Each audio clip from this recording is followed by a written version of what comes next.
A major road leading to Okuzo community in Oyiloku government area of Anambra was recently blocked as flood from recent day heavy downpours submerged a section of the Enugu-Onitsha Expressway. The flood, which surged into business premises and destroyed properties estimated to run into millions of naira, most of which belongs to artisans and other business owners along the expressway, also blocked the entrance of the Nigerian Police Force, Anambra State Criminal Investigation Department Annex, formerly Special Anti-Robbery Squad Office, Okuzo. Correspondent Joseph Ibocha, who has been on the beat, reports that officials of RCC Construction Company were sighted at the spot this morning doing some remedial works. His report.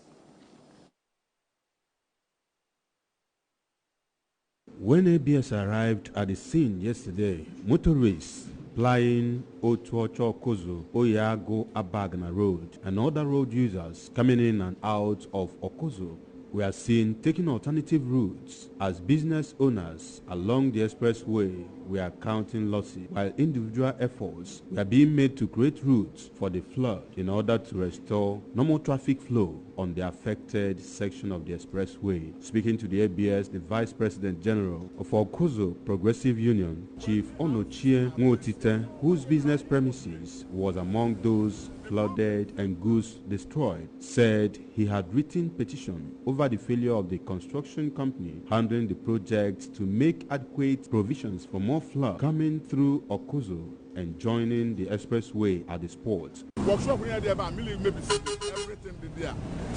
My tools the word and about the furniture for everything maybe see. Hey, number one Aloysia last year when the RCC in Aloysia now here.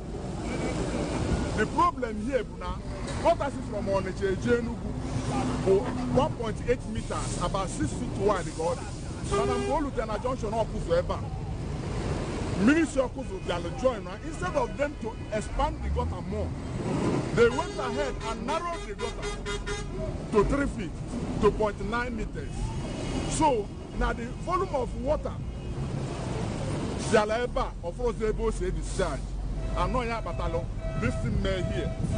Others, including Messrs. Obinna Ikedi, who claimed that his vehicle was destroyed by the flood, and Ndubisi Nsiebunam, who also claimed to have worked with the road construction company, said warnings against possible flood disaster at the spot were ignored by the company. They called for both federal and state governments' interventions over the development, regretting attendant economic losses. Moto mu atoluzo na eke mu kan chinaka moto ngalungolo no all damage because of construction of RCC. So now if I need to because I na on the federal government because who's have a federal road and the junction here who's the junction for community junction.